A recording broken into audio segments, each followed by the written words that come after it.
If Shaid is morally, ethically, spiritually, physically, positively, absolutely, undeniably, and reliably dead.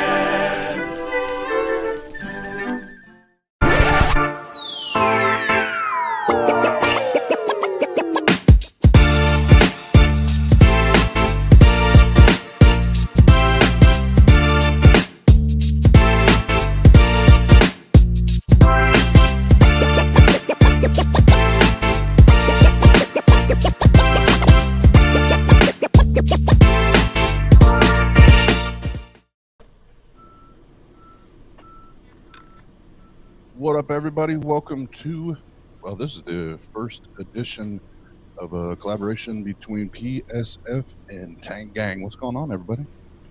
Hey, hey. Hi. Giving it up. This is a Happy live to be one. here. How you guys doing tonight? So good. Pretty Can you good. mind if I do this? Because I felt a little awkward there. Sure. working on the caffeine? You're the man. The floor is yours. Now I feel awkward. I'm just no, but what's up, everybody? Boy Oz is here. I'll be hosting tonight. We'll kind of explain what the plan, the idea is behind this here in a second. But before we do, I'll just start at the top here, and we'll work our way around. Bryce Aroni, welcome. How you feeling? I'm feeling a little nervous right now, but good. You know. Yeah, this is Bryce's first ever live stream. You would think no, I get it gets weird when I'm like, because I feel like it's not me doing the show, so whenever I'm sort of a guest or a panelist, I always kind of get butterflies more than if I was hosting, because like I didn't have the show planned out, so it's a little out of my hands. But I have anxiety, so that's kind of what my hat says. My anxiety has an anxiety. So I heard that. But it's all good. I got my vodka shot here and my Red Bull, and it's all good. That's Oh, good. he's ready. With an Oz show here, we have to have some booze ready, right? You got to be ready to drink. So. Got to. Cheers. First one. Good cue, Phil. Good cue. Thank you. Oh God, really, I got burned. Sorry. What I heard Bryce say was his 8 Mile vomit on your sweater already, Mom Spaghetti. Is that where you're at? Wow. Sorry, say it again. Don't know. I was quoting Eminem for 8 Mile. Vomit on my sweater already, Mom Spaghetti. Is that how you're feeling? Nervous? Tracking. Not that bad. Not that bad. Okay. But, yeah, I can. I'm not gonna. Nothing's gonna come up if that's what you're talking. It's one of the greatest rap tracks of all time, by the way. Yeah. Purely subjective. Hands down. That's in my top 10. I agree, hands down. And the rap battles at the end, I could listen to those things on repeat. But anyway, producer Wes in the building. He is. And his, Okay, I'll talk for real this time. I love his studio. I love your studio there, Wes. It gets better and better every time I say It it. sure does. Thank you. Yep. Wes, did you notice on the thumbnail that you have porn up on your No, I didn't. Are you sure it's porn? I don't. I'm Let talking. me verify it. Hold on. Yeah. The reason he's asking is because there's a very real chance that it was. So he wants to confirm. Everybody needs a sidekick. I'm not admitting to anything until I see the evidence. Attaboy. And then we have one of the producers from PSF, Phil. What's going on? How are you, Phil? Hey, Oz. Pretty good. Happy to be here. Yeah, at least you can see my face now instead of just the PSF behind the scenes guy. So Absolutely. That's part of the reason we're doing this. So, that's right. Wes won't grace us with his stunning good looks, so we got to settle with the studio. You gotta settle. You gotta settle for me. Is that what you're saying? That's not what he's saying.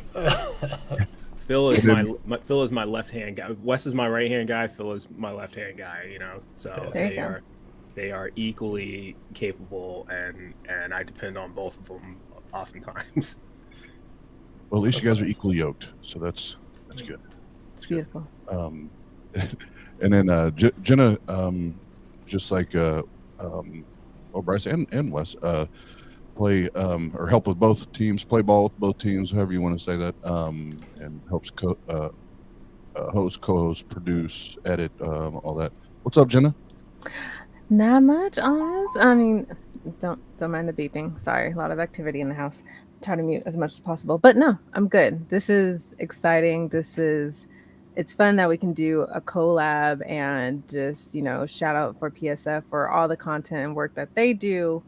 And, like you were saying, Bryce, Wes, we play on both fields as well as in addition to myself. So I enjoy creating content as much as I do on PSF, as much as I do for TANG and anywhere else. So this is nice. And Jena does a lot. You probably do more. You and Sunny, I swear, do more than pretty much everyone else. The two of you. It's so weird because I feel like I'm not out there like that, and then I'm like, well, I just got off a stream off of Biddy Buddha's channel, so I guess that makes sense. You're regular and on at least 3 shows, so. It's hard to say you're not active. You're on the most. You and Cynthia, I think, are on the most shows. I can't. That's the goat right there. I can't compete. Yeah. Speaking of which, we need to get Cynthia here. But anyway, that's neither here nor there. It's not a party till Cynthia shows up. Well, we don't really have to compete. I mean, that's what we're doing is we're supporting each other because this exactly. This, I don't want to say worldview. I won't even get to that. But this group, this non-community, right? We're on non-community now. That we have is all working for the same goal. Yeah, our new hood. So I think we get a lot of crossover fans and subscribers too. Because I see the same names in the chats on both of my shows, and I'm sure it's not just because my name is in the show. It's because they're subscribed to TANG or they're subscribed to PSF. Yeah. Yeah. I like that. I mean, that's essentially how you build bridges. That's how you create growth. And, we all, preach differently or, show and display or, host differently or whatever. And, more or less the content is a little bit slightly different than the other. But I think the whole main purpose is that, we're, in a sense, I guess you could say unifying. And we're just, I don't know. It's nice seeing the same faces, although I welcome new ones too. But it's nice seeing the consistent same people, and it's like, oh, there's my fam, there's my bro. It's nice. Yeah, and different things work for different people in terms of audience. So I love the diversity of it. When someone wants to go do philosophy, they'll be on one channel, or some channels have multiple shows. But that's one thing. When others just want to get on and chat and socialize and just be together, that works too. I love all the different pieces because it all connects in different ways to different people, and then you get that sort of coherence that kind of supports the larger whole. So I think it's a great thing. Yep, I 100% agree, and I'm speaking for myself as an individual, not TANG as a whole. When I say this, but like if I get a message or somebody is like, I want to hear and learn about the really smart shit. I'm like, well, go listen to like on our channel, like Shane or Bryce or whatever. But if none of us are on, or none of them are on TANG, just go to PSF. They're way smarter than I am. Just go there. They have that. If you just want to fucking laugh and talk shit, I'm your guy. I'm your guy. There's another piece too, because it's one thing to say you have to be smart or educated on a specific subject to talk about it, but what I really love, and I think what shows up most in philosophy when people try to do philosophy, is that because we're not all professionals, it is fun and intriguing and stimulating to be able to participate if you're not at that level. You know? And I love that piece of it too, because it used to be the kind of thing where the only people could make content were the studios that would bring in the high scholastic experts and stuff, Mm-hmm. and now we can all participate to a degree. Now, of course, you want you want to be able to correct when people are saying false things, and then that's part of what we all learn to do too. But I love the fact that we can all participate. That's a piece of this. Yeah, and I feel like kind of the way, like, I appreciate the compliments all the time. I'm not gonna lie, I appreciate it. Yeah, you want to call me smart? But the reality of the situation is I think I'm smart in the sense that I know how smart I am and I know what I don't know. And I try to get people on who have some sort of credentials or background or knowledge in some area that I don't, so that they can speak intelligently. But because, I can't talk about astrophysics the way that Ethan Siegel can, and I can't talk. There's just things that, I can't talk about. So I'm sort of a jack of all trades, but master of none. So, and even that's a little bit too self-complimentary. But I think that I really appreciate Wes and Phil and Sonny and these people that can come to me with different ideas about guests to bring on, people who would be interesting and people who the audience would want to hear from. So, I think I maybe have a talent for asking questions that a layman audience would want to know, and then getting the real smart people to interact and explain it, to kind of dumb it down so that we can get it, But there's a genuine uniqueness to that, because you could take and extrapolate all that you can and rehash it in a way that's easier to take in versus someone that has like a higher education or scholarly lingo to say it to an audience that may not be able to easily grasp it as efficiently as if someone can put it in basic layman's terms. I think people are drawn and people find compliments to themselves and what they like and what they feel vibes with them, based on whatever vibes with them. If you're more in the philosophy, sure. If you're more just, feeling more relaxed and not feeling all stuffy or whatever it may be, you attach yourself to what compliments you. And if that keeps you in the community, or that keeps you watching, or that keeps you supporting, then by all means do that.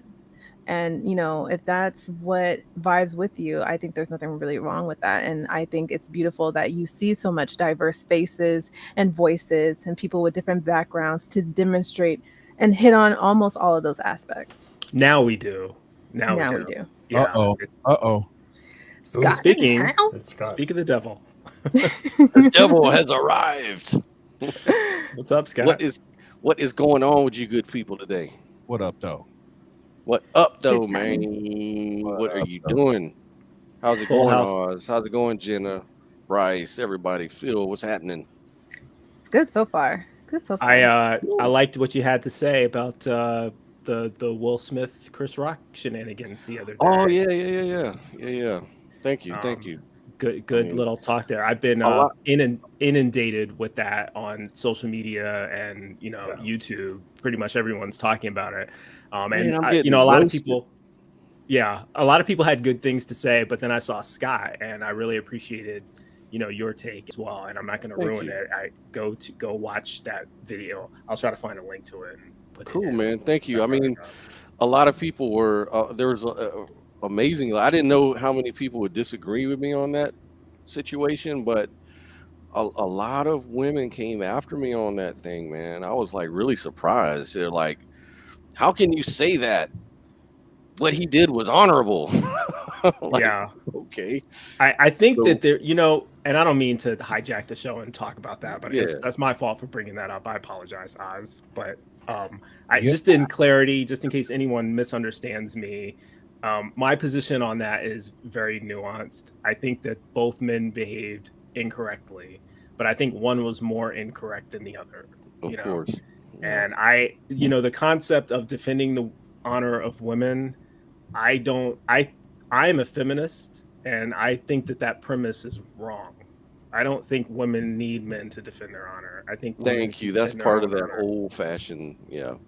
Yeah, that's an old, archaic religious idea. That is based on this model of women being inferior and needing a man to protect. Jada can defend herself. I will say, as the woman in the room, Please do. And you let your voice be the last voice on this. That's right. Thank you. Appreciate that. No, power. No, I was kidding. I think, you know, I agree that both men were wrong. I agree with exactly what you said. I agree both men were wrong. One was more wrong over the other. I.e., I will be more direct. I think Will Smith was more wrong over Chris Rock. I agree. But just to taggle on Andrew's comment, I disagree with your statement. I don't think chivalry is a toxic garbage. I think chivalry in the aspect of, you know, being an American, or in America, you should say, I should say, is there is, you know, people have their comforts. Men and women have their comfort, or, you know, any person as an individual has their comfort of how they like to display themselves and how they like to treat others. I think it's just a matter of treating others in a way that you feel is respectful. I don't think it's any sort of sense that draws anything from them. Like, oh, if I happen to open the door, car door, or open like a building door to let this older woman in or let my date in, it's not taken away from the fact that, oh, she's too weak to open the fucking door. No. Yeah. It's just a matter of just friendly gesture. I often open the door for other people. Does that mean I'm being chivalrous? Like, in a sense, yes, because I'm offering courtesy to a person that I should hold the door for or whatever. I don't think it should be demagogued as something that is as toxic masculinity. Now, it does, in some instances, bridge to that, sure.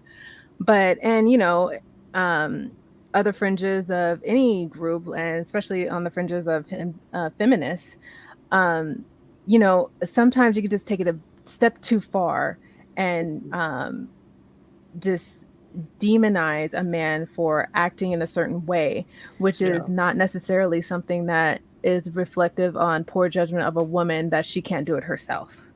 Hey, I wanted to say this because that's a great point right there you just mentioned. Like, I agree 100%. Like, a lot of these things are old-fashioned or whatever, but then I catch myself being that old-fashioned person all the time, and it's like so natural. And I see people reciprocate. Like, if I go on a date or something or meet somebody, I'm always opening doors, you know, paying for dinner or what have you, right? And I know that that's sort of old-fashioned and kind of, you can make the argument that's kind of sexist or whatever, like on my part or whatever. I don't even consciously think of it that way. And in fact, I think I'm a very progressive person. But when I see myself behaving that way, sometimes I'm asking myself, well, why do I do that? Why do I feel the need to treat a lady a certain way that I would not treat a guy, for example, right? And it's just, I think it just comes down to your, you know, your age and, you know, what you've experienced all your life, what you're used to doing, you know. But can I just say one thing? I'm glad that you see it like I thought Jena was the last one talking about it. She was, right. But I'm looking at some of the comments, and I just wanted to clarify, because I think chivalry is one of those words that's misunderstood. I think people think it means something that it doesn't really mean, and I just looked up the definition of chivalry. I was actively doing the same thing. It means the medieval knightly system with its religious, moral, and social code. And so the only reason I do that is to say that I don't have a problem with chivalry at all. Chivalry is actually a good thing. I served in the military, and one of the laws of armed conflict is the principle of chivalry, right? That is being chivalrous to your defeated enemy or to civilians or whatever the case may be. And so it's not really related to sex or gender or anything else. Anyone can act chivalrous towards someone else. You can act merciful towards someone else. You can open the door for someone of any gender, right? So chivalry is not dead, and it's not a bad thing, and it's not toxic. Yeah. It's not toxic in and of itself. So there's nothing wrong with chivalry. But I think it can become toxic if people only apply it in a certain way, and they do it in a way that that is sexist, that has that I can't remember the term. It's not explicit sexism. It's like implicit sexism, but in a way that suggests that women are incapable, right? And they're not. So I've had women open the door for me. I've had men open the door for me. I open the door for other people, and that's fine. That's the way that all of it. I think everybody should be chivalrous. It's part of being a humanist. Okay, that's all. All right. Let's put a pin in it, and if you guys want to, the next time we do this, we can go. We can go all the way in. We can go all the way in. And that was not meant to be that. Anyhow, Jesus Christ. Anyhow, I'm sorry. Where's your soundboard? You should have had the there wasn't a planned joke. That's how good I am. Never mind. Anyway, when I try to be funny, I'm not. That's the problem. All right, so You're being funny right now. Stop trying. Just stop trying. You're not even trying. Okay, go ahead. We'll just shut the fuck up. Yeah. All right, so I kind of lay out the brief kind of explanation when Wes and I talked about this and kind of the ideas we floated back and forth, what we wanted, and I'm sure it will be always evolving and changing and morphing because anytime you're doing Collab Works, that's typically what happens, especially once you learn who are the people that are going to be involved on a regular basis, and they start to build those on-screen chemistry and everything. Those things kind of come together naturally. But when we started talking, I was like, Wes, well, number one, for those who don't know, that Wes and I have been working together from the jump, right, Wes? The A show when we just started. Yeah. 2 years ago or something. How long it's been? Yeah, Wes and his former co-host, whatever. I had met them at about the same time we started, and we've been working together in one form or fashion ever since then. And he and I were on the phone one night, and I was like, "Hey, I've kind of been kicking this idea around in my head since we're talking. Let's talk about it." And so we kind of started throwing names around, and we landed on and decided on Behind the Curtain, and it has nothing to do with my name. I know it seems like that, but it actually had nothing to do with my name. It was more focused on two things, really. One, because we'll have other guests from other shows or other channels on that will come on and have certain conversations, and really having conversations about things that have been going on the channels, interesting guests, interesting conversations, were the things that came up that made an impact maybe on somebody that's on screen or somebody that's a viewer, that kind of thing, and also just normal stuff that we experience while we're working on our channels, PSF and TANG. Whether it's frustration, struggles, even like tech issues, like we want to talk a little bit about everything, because the second focus being if there are people in the community that are like they have a desire to start a channel, they're wanting to get their voice or their story out there, but they have no idea where to start, they have no idea what to do, that we are a resource for that. So whether it's Wes and Phil, and even Jena does a lot of that on the back end as far as editing, production, softwares and hardware interfaces, things like that no matter what, you're going to have a resource that you can connect with to help you get off the ground and going. And from a lot of the people that I've spoken to, I don't know about you guys, but a lot of people I've spoken to that jump in and they're getting started, number one is the fear of being on camera. That's everybody's greatest fear, right? Like, speaking in front of a crowd, whether it's on a camera or in person. But it's also they don't have a lot of them, not all, but a lot of them don't know where to start when it even comes to just equipment and the tech, the gear, and all that. So we'll have conversations based around that, pros and cons, StreamYard versus OBS, and yada yada yada, all that fun shit, right? We'll dig into that, and then other times we'll have I guess more deep conversations, more intimate conversations between just the hosts, producers, producers, directors, hosts, co-hosts on each show about things maybe that are impacting both channels or one of the channels, and bouncing ideas off each other, problem solving, that kind of thing. And that way others in the hood get to see us working together to solve these problems and put these things together and figure these things out. So that's the shortest way of me explaining it. Wes, anything you would say differently or you want to add? I would just add, those that don't like being in front of the camera, there's always backstage, like I do. There's always need for more people, like me and Phil do a lot of. Yeah. There's always more work to do. Just pick a great channel like TANG or PSF and ask what needs done. Absolutely. Yeah. Like that wonderful graphic we have in the upper right corner, the new PSF TANG plugin. I like that. That's legit. Thank you. Oh, that's dope. I told Wes that's dope as hell. Like as soon as I saw it, I was like, I knew exactly what he was doing.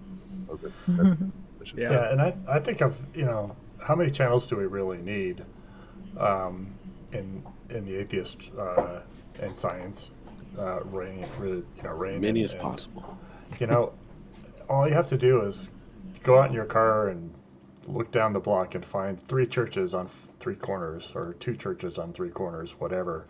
It's like I'd love to see fairly large groups in every major city in the country and all the way down. And nothing against the younger generation, because I love the younger generation. Sorry, speaking as a 60 plus guy, because they're the ones that are going to carry the ball. But we're all trained with a shorter attention span now. We do Instagram, we do Twitter, we do TikTok and stuff. So as much of great content that everybody does, a lot of it doesn't get paid attention to after a couple weeks. So there is no problem. In fact, I think it's necessary that stuff gets repeated. We learn ourselves by repeating stuff, right? Absolutely. So the more the better. The more the better. It's all right. They've got a lot of churches. It's more fingers to educate the public. So yeah, and the and sorry, I'm gonna keep moving, guys, because I do. Wes and I didn't tell you guys because we want it to be organic. I have 3 or 4 questions that I want to give to the panel. So I kind of want to keep going so we can get to those. Yeah, and there's well, I won't go through them all, but there's four phases of learning. But the greatest tool in learning is repetition and hearing or doing things over and over again. So there's absolutely nothing wrong with that. So Phil, I agree with you 100%. And yeah, in future episodes we'll talk more about that as far as those that just have no desire to be on a camera. What are some things, because there may be roles or responsibilities or tasks that you're not even aware of that happen behind the scenes that you would be killer at, right? And you just that person, it just isn't aware, because they've not been a part of building a channel, building a show, or anything like that. But before we get to the questions, I do want to take just a few minutes. And Bryce, I'll start with you. I know Josh is the man at PSF. He's running behind, I'm sure, his work or school, but which is fine. But Bryce, for those in the chat that aren't familiar with PSF, let everybody know kind of what PSF is and what they can expect or look forward to when they tune into any of the shows there. Sure. So PSF stands for Promethean Secular Frontier, and that was a name that Josh, who's the executive producer over there, came up with. Prometheus being the Titan, the Greek god who stole fire from the gods and gave it to mankind. So the idea is we're moving away from religion and we're kind of doing things for ourselves as a human community. So it's a secular humanist community. It's a place where people can come together and share ideas without the baggage of religion and talk openly about science or epistemology, sociology, psychology, philosophy, a little bit of theology sometimes, but it's not all about religion. It's a place where we kind of can come to get away from religion. And so we have a couple of different shows on there. We talk about, we have Atheist Women Unload, where you don't see a lot of women being represented in the atheist community. So they get to talk about things, whether it be, women's rights issues. There's a lot of stuff to talk about there. You have other shows like Secular Soapbox, where me and my co-host Caleb just we start off ranting, but then we have great guests on there to kind of dig into philosophical topics. And sometimes it's pop culture, sometimes it's comic books, sometimes it's the Kalam cosmological argument, and we try to get guests on there that kind of know what they're talking about. We've got, Ethan Siegel, who I've actually had on both shows, but he posts a lot there. I should also be clear, PSF is both a YouTube channel as well as on our Facebook page. We have a lot of people contributing there as well. And Ethan Siegel, who's one of our science guys, he's not our science guy, but he's a member of the community. He's a writer for Big Think and Forbes, and pretty big guy in the world of astrophysics. He communicates a lot of science knowledge to the layman. And yeah, it's just a place where we want people to be able to come together and talk about things that may be difficult or different subjects for layman audiences, make them digestible, easily understandable for the layman, and promote scientific skepticism, critical thinking, and of course secular humanism, which is what I'm about on both of my shows, both at PSF and at TANG. And Bryce is the goddamn man. Just in case you didn't, I already know he loves the compliments. He already told us, but they make me nervous. Now it's the pressure. I hate him too. I'm waiting for the day when somebody's like, "Damn, that Bryce sucks." Like, he really has gone to shit, But it's not come yet. So thank God. And I do have an eyewitness account, and I'm not talking about the biblical version of an eyewitness account. Someone I truly spoke to. That's here on the screen with us. But no, Jen and I were talking the other day, and I brought you up in conversation for one reason or another. But I was telling her about the first time, as you'll remember, the first time I heard you on the EA show, and I was like, "Who the fuck is this?" Like in a good way. Like, who the fuck is this dude? And then the more I heard you, I was like, no. Like, this dude's a powerhouse. Like, why is he not in more places? Why is his voice not louder? And I mean, I'm an example of exactly what you were talking about before. As somebody who didn't necessarily want to be in front of the camera, who didn't have the technical know-how, who didn't, have the equipment or anything of that. You kind of, if anybody who likes the Bryce is Right and also Secular Soapbox, Oz and Pasta Might kind of made me what I am, and then Wes took that ball and ran with it and sustains me. So I wouldn't be here if it wasn't for you guys. No, you were who you were, and you've only gotten better. You just followed that whole the rising tide raises all ships, and pulling people up with you as you go. And you've earned it, man. You bust your ass. It's not like somebody just threw you, onto a screen. But I did want to say that because Bryce is, as much as he talks about other people being busy, Bryce busts his ass, and he stays busy, and he is a killer with them SE questions. Don't get in his way. Don't get in his way. But appreciate it. I guess, Jenna, why don't you tell everybody about TANG? I'm just kidding. I'm not gonna put you on the spot. I just got here. Jenna said, "TANG gang, TANG gang." Thanks a lot, Darren. All right. Oh man, I missed that. Put that back up there. Yeah. You know how we do here. Take a drink. Oh.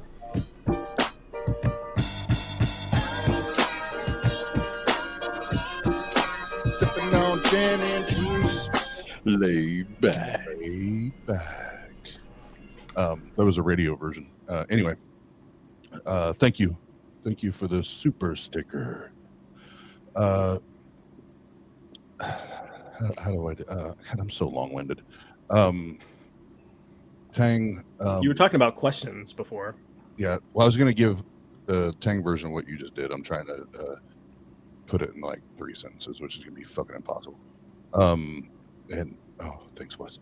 I love being on the big. No pressure. Tang, what is Tang? You know, had I done this about a month and a half ago, I'd have been solid in how to say this. But my my tracking and my I guess my vision's changing a little bit. I mean, it's still going to be atheist driven, you know, questioning beliefs, bad ideas, that kind of thing. But I'm more focused on people than the arguments anymore.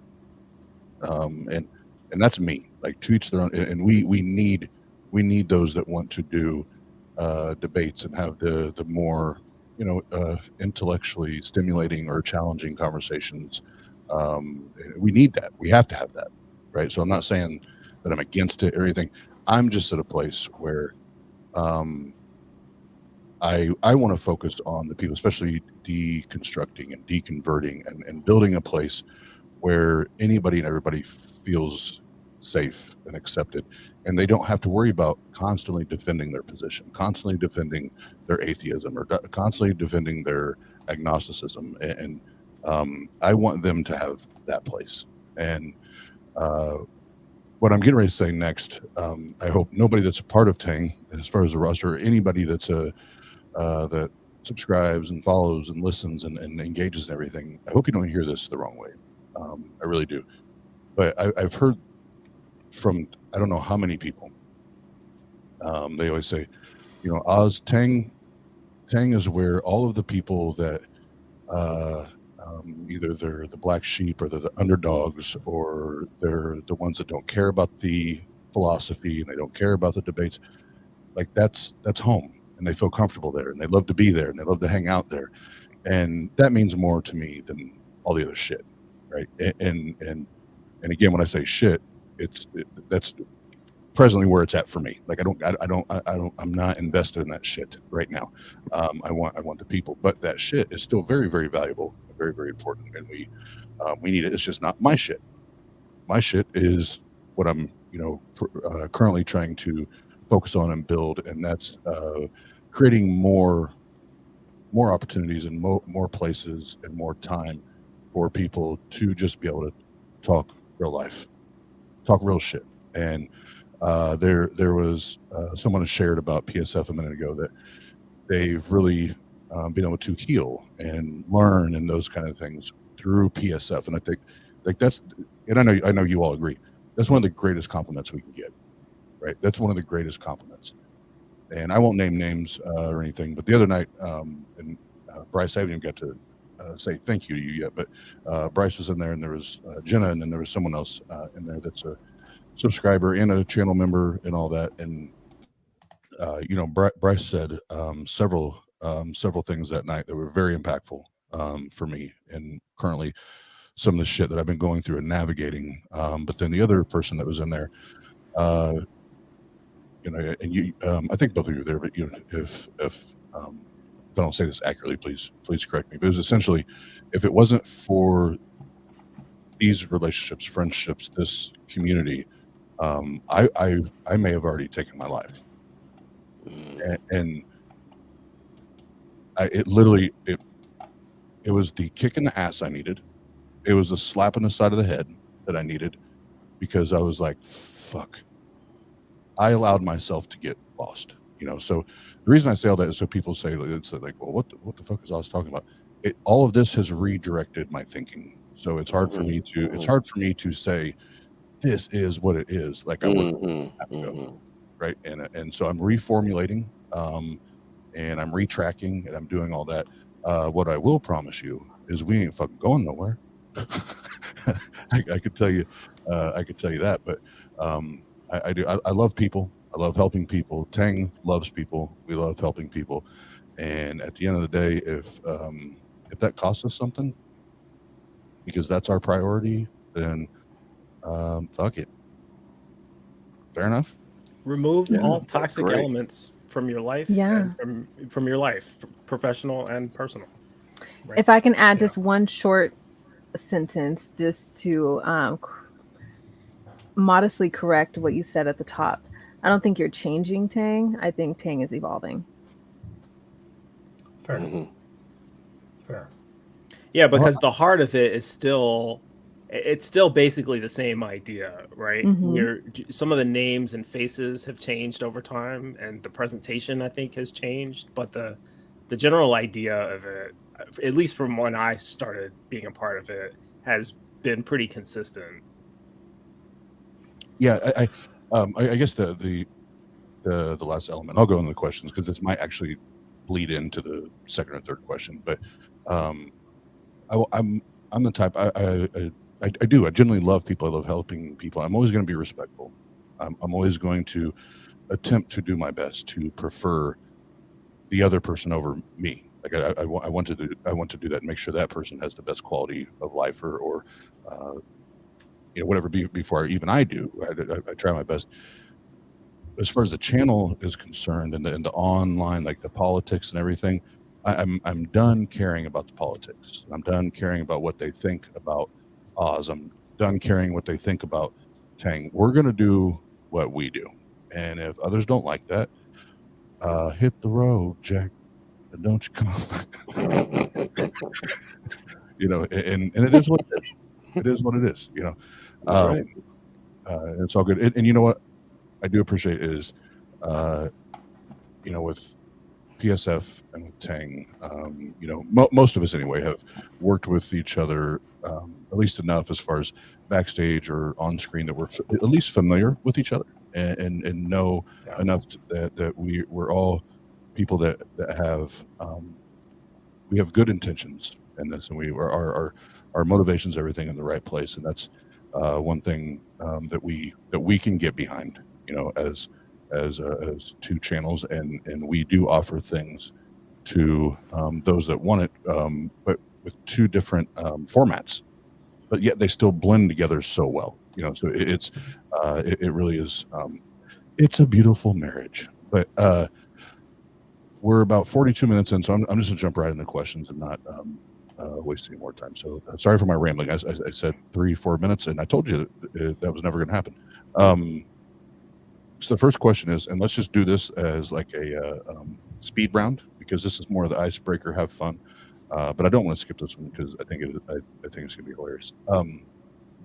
Let's see. We'll start at the bottom this time. Scott Williams, if you could be any animal, what animal would you be and why? I would be the lion in the jungle. Rawr. Yeah, I want to be on the top of the food chain, baby. I'm not trying to get ate up. Trying to get ate up? Not me. I'm trying to eat you. Dang, fierce. Out the gate. Yeah. I come in hot, man. And Phil, what animal would you be and why? I'm thinking what comes to mind is some sort of small primate monkey with giant eyes who is just a lemur. I was just going to say lemur. Maybe a little bit bigger. I don't want to be that low in the food chain. Wow. But so, and I say giant eyes because I like the idea of just being like looking out into the world and being fascinated by all that and wanting to know what it is and how it works, and have an insatiable curiosity, that just it lasts the entire lifetime. That's awesome, and that's why I love this answer. Is it's not necessarily the animal; it's why people want to be the animal is what intrigues me. So, Jena, what animal and why? Panda. I would be a panda because 1, that's just my favorite animal, and I think they're cute and cuddly and gorgeous. 2, and I guess this is a bit more deeper, that you know, growing up, and this is based off of a distant conversation that Bryce that you had on the Price is Right, where, you know, we both have this shared experience to where we, as we were growing up, we are viewed as Black people, but how we present ourselves is more on bordering, you know, whiteness. So, you know, I've had the typical nickname as an Oreo, which bridged from as young as I can remember up into like college from different people. It hasn't been the same individuals. So, and I mean, if you know the characteristics of a panda, they're both black and white. So my mirror or reflection of that is, you know, fuck it, I'm both. I'm both. Sense. Like, you know, fine. If you perceive me and see me as a Black person, then I am Black. But if you perceive me as acting white, then, well, okay, that's cool. It's just me. Yeah, that's a whole nother conversation. That's a that gets deep. I told you I got deep. You're gonna get deep right there. That's you're touching the nerve. Those kind of topics. Those kind of topics. The nights we don't have guests or we're not doing like tech things and channel things. Bad. Like those. No. You're good. You're good. I'd like to open up an invite to both Jena and Scott to be a part of that conversation. Oh heck yeah! That's my subject, man. It sounds like that could be a secular soapbox discussion there. Absolutely. Morning. Oh man, first episode, Bryce, you're already stealing from the collab show? Ooh. Jeez, man. See? Spin-off. I'm kidding. Take it and run with it. I love those conversations. Because I'll ask this and we'll go back into it. What the fuck does it mean to act white or black? Anyway, Bryce, favorite animal and why? I would pick the raven because they are among the smartest birds, along with crows, potentially the second or third smartest animal on the planet. They have problem-solving intelligence, and they can form strong relationships with each other and humans if given the opportunity. They live 15 years in the wild, but up to 40 years in captivity. You can teach them how to talk. You know, they are amazing animals, and they can outfly any other bird except a falcon, pretty much. So, you know, they like to have fun. They have strong personalities, and it just seems like just the ability to fly and go wherever you want. So yeah, raven. Why does Bryce know more about ravens than your average Christian knows about the Bible? I mean, yeah, I don't just happen. I like watching animals. You know, I watch birds in particular. I do a lot of ornithology as well. So I can talk about ravens. I can talk about hawks. I can talk about falcons. I can, you know, that's just kind of a side hobby. As of tonight, Bryce's new nickname, just like the rapper and CEO of Cash Money, Birdman. It's all good. There you go. That's our producer. And Wes, producer Wes, what animal would you be and why? Does that work? That's what I thought. I'll try to answer. Does it have to be? Can it be mythical, prehistoric, aquatic, land, anything? Wes, you're making this way more complicated than me. Okay. Way too complicated. Bro. Any animal that you can imagine. How about that? Okay. Quit being evasive and answer. Okay. I'd be evasive like a Bigfoot. That would be my animal. Bigfoot. So I could hide. There's no animal that is better. So hide and go seek. Champion. I want to be hidden. Bigfoot. Bigfoot exists, man. He's just real blurry. Ah, shit. He's real blurry, man. Every picture you see of him, he's blurry. He exists. Every picture ever taken, even now in 2022, every picture taken still of Bigfoot is taken with a flip phone. Mm-hmm. Why? I mean, he's smart too. He can hide from satellites. That's right. Most people can't even do that. So Bigfoot might even be more intelligent than us. Yeah. Even the thermal readings that they can't even pick him up. He's amazing animal. Literally a beast. Bigfoot can bend light. So that's my spirit animal. And I will. I'm actually gonna, but it's for a different reason. I'm gonna piggyback off of Scott Williamson. I've always said lion in this line of questions, and mine is don't get me wrong. I love to win. I love to be at the top of the food chain. But the biggest thing is the male lion protects the wounded, and is always looking after the wounded. And I've always loved that about the male lion. And you can fuck with anybody, like, and he's still gonna go after you. But you fuck with one of the wounded, and he knows about it. It's night. It's night. You're a protector. It's game over. It's game over. As when my kids were little. That's night. It's night. Night. All right, and as we kind of geared turn up a little bit of the seriousness, it still isn't very serious, but I think it's interesting to hear these things. So this time, Bryce, we'll start with you. Bryce, has there been anything in the last week, 2 weeks that you have read or heard or watched in the last, like I said, last week or two that has impacted you, changed your mind on something, or overall just helped you? I mean, I hate to beat a dead horse and be predictable and bring up the Oscars again, which I did not watch the Oscars, but just referring to the incident, I suppose my perspective on how other people view how so many people were on Will Smith's side and thought that was the honorable thing to do. And you know, I mean, I get it, I do get it, but I just heard so much contradiction coming from people where they would say things like, I don't condone violence, but if I were in that situation, I would have done the same thing.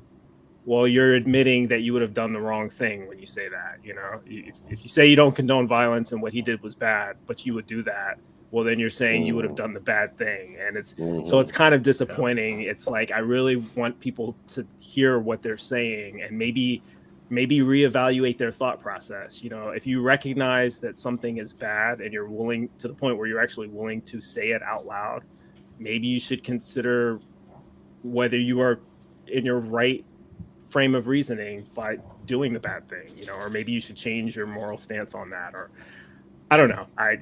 So I can't say that my position has changed, but it just kind of opened my eyes to how a lot of other people think. And this is across color lines, it's across gender lines, it's across political lines, even religious. You know, the one thing I did notice was that it didn't seem to be a particular demographic that was holding that view. It was everybody, you know, from all different perspectives. And so I think we just really need to rethink how we view honor, and hopefully we can evolve what it means to be honorable.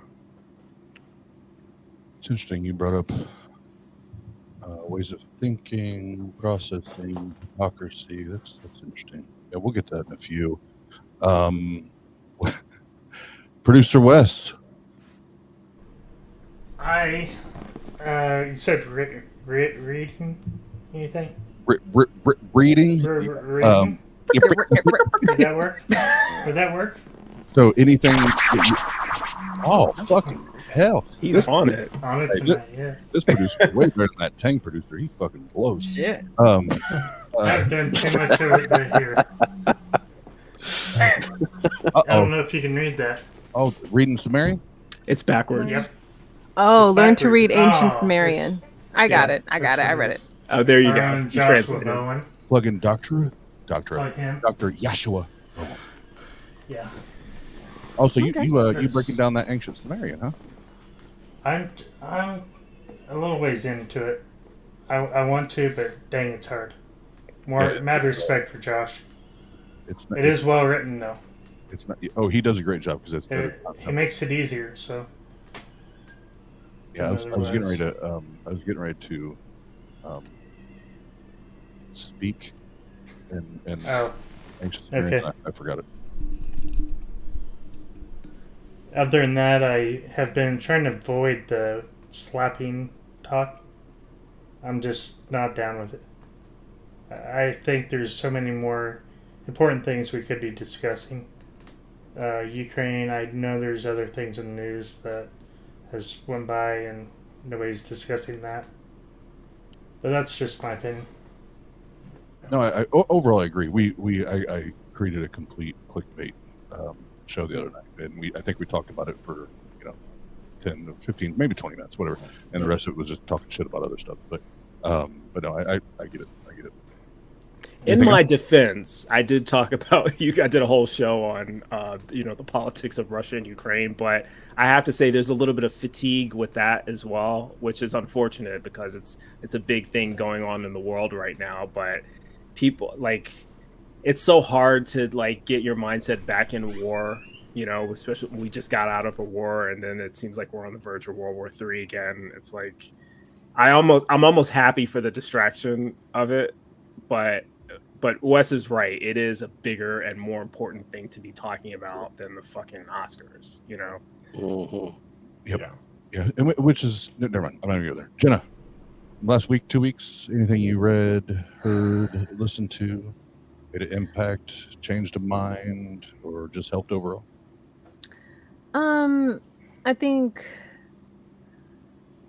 guess this impacts me just to try and revisit my purpose and revisit what I stand for and what I feel should be what I feel and don't always necessarily perceive as a safe space for women, and especially women atheists, and especially if you're a non-white woman that is an atheist and more outspoken and more free with her language. And I've been on this for a minute, and I've made side jokes with you, Oz, about it too, where, it was just but a few days ago on a stream, I forget what show here on the channel, that and anybody knows I curse like a sailor. I give two fucks. It's just that's just a part of how I talk. That's just how I express myself. And so it just is so interesting how this one comment in the live chat triggered me so to the point where an individual named me, called me out and said, "Oh, Jena shouldn't curse like that. It's not ladylike." And I was like, "Fuck you." I just, when I saw it, I was like, "Fuck you. I don't know who the fuck you are, but fuck you." Because it's too much of that type of mentality where women should act this way. And I got enough of that bullshit when I was a believer. Now you're pretty much pushing me to be in that same vein without my faith. Like, really, fuck you. Because I should not have to be compelled nor shamed nor feel guilty on how I express myself, how I dress or how I look or how I present myself. And, people should have those liberties, freedoms to, grow and learn how they are and where their comforts are. And that's just me. Now, I'm not just totally, I don't, curse people or speak like this and, relax language when I'm on the job and everything. Like, obviously, I have a level of professionalism, but I utilize it in the spaces where I know I should utilize it in the spaces. And it's just those things that frustrates me, and I'm sure many others, where, and kudos to Kat the Humanist for striving to develop a woman atheist unload show on PSF, which I'm a co-host of. It's freeing to finally have like a small niche platform, but still a platform to where you can find more women to speak about women things. And I'm not necessarily saying men should just be completely out of the conversations. I'm not saying that at all, but it's a bit, representation is important for everybody, anybody. That's important because it calls on relatability. It calls on a sense of comfort. It calls on, oh, she's this way. I can be that too, and not feel ashamed of that. So that's just been my dig for a while, and it bleeds to many other things. But yeah, fuck you. Yeah, and you should feel that way, and because, I'm sorry, but women shouldn't talk like that. That's not ladylike. Who says? That's so stupid. Who says? That's just your opinion, man. Right? Exactly. Women can talk. Anybody can talk however they want, And this whole big notion of what is a woman and define what a woman is, like, oh, okay, you're just disgusting now. Mhm. Yeah. What if I may throw my 2 pennies in there? Jen and I are dating, if you don't know that, and I find it highly attractive that she drops the F-bomb. So There you go. So Fuck therefore, Jena should drop F-bombs, right? So you just falsified that other person's statement. It is very ladylike, and she should drop F-bombs. yeah, so whoever you are, You suck. fuck off. By the way, words don't have meaning. There's no such thing as curse There words. you go. That's a made There up you go. religious thing. Right. Yeah. Fuck doesn't mean anything any more than frack or frim, frel, or whatever those science fiction words are. They're just made up. Right. I see what you did there. Boy. Friday's only there for the censor, so. The censor's always late. Yeah. Phil, how about you? Anything last week, 2 weeks or so that you've read, heard, seen, watched, whatever that's impact?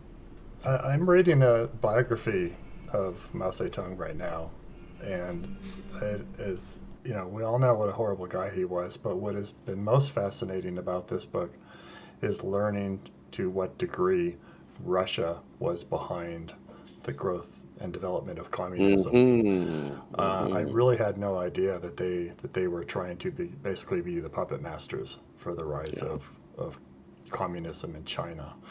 And what that turns into then is some insight into what Putin is thinking right now and how he could approach putting down other people and having this sort of territorial authoritarian tendency.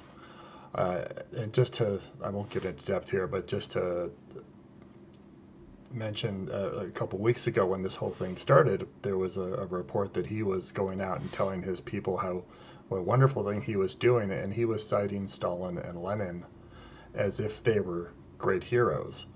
And of course they were horrible authoritarian killers who killed hundreds and thousands and millions. And that teaches us something about what he's capable of today. So it brings it pretty much right up to date. It's a shame to see that they are still in that mode, that country, that the leadership of that country, that the institution of government is still in that mode and capable of being in that mode. Granted, apparently we're finding we're possibly capable of being in that mode too after the last election. Hell yeah. Yep. So it's been very enlightening. And maybe the next one, unfortunately, Phil. Yeah. And I actually do. I do enjoy history because it's like I've kind of got bored of listening and reading about biblical history because I'm like, oh, it's all made up. That's cool. And I find myself more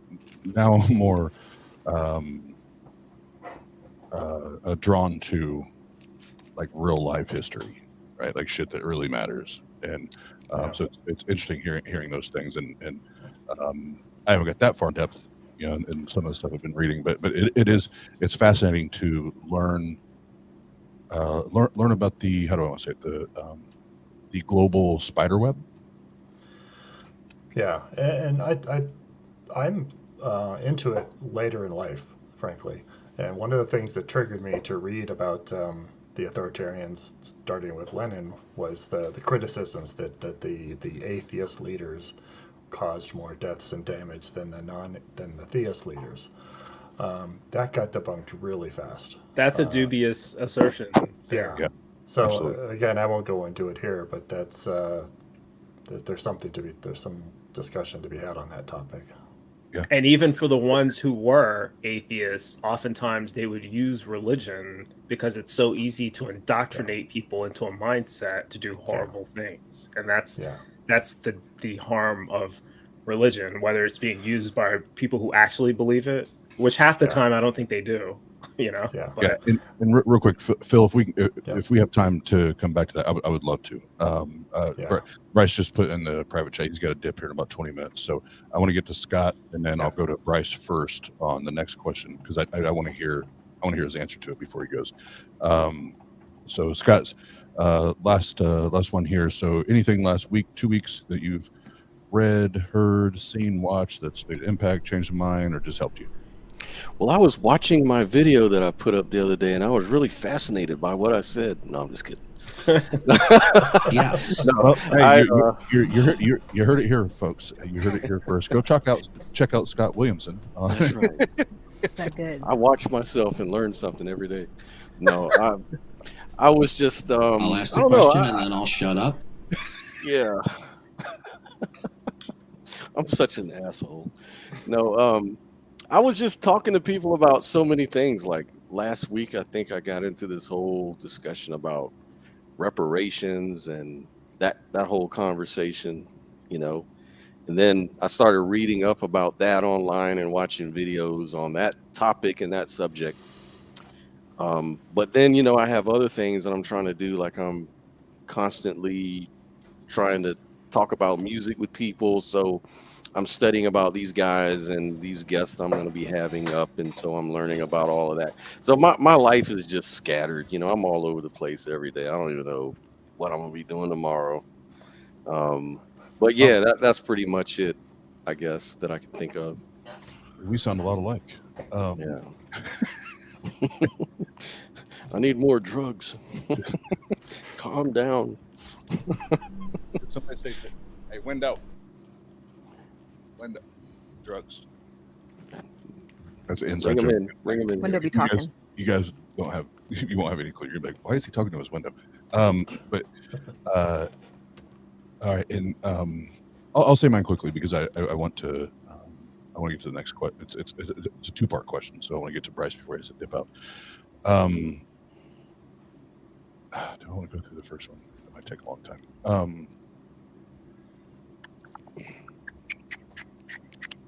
No, I'll leave the first one for later.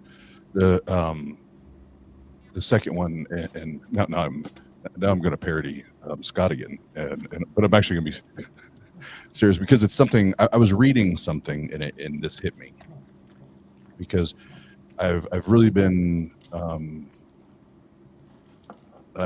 analyzing and watching, and observing, and there are human tendencies that can be problematic, especially if they're not held accountable, they're not checked, right? And I'm trying to identify ways to be helpful and using or applying accountability, but it not be like oh, we got to put gloves up, you know, which is a lot of times when you do that, people they go to defense, they got to put their hands up, you know. So I've been trying to find ways to do that without it being a right to the defensive. And I was reading, and as I was reading some of the stuff, I was literally in my bedroom, and there's a mirror. Like if I'm sitting at my office, there's a mirror right here where I can see the mirror. And then I have Window. You just heard me talk to Window. He's my best friend. You heard me talk to Window. And it literally hit me. So it was more of a thought process, reading and a thought process, and it hit me like a ton of bricks. And internally, I was like, I have to start right over here. I have to start with the mirror. We have to start with the mirror. Because as soon as we start pointing out the window and looking for everybody else's shit and the skeletons in their closet,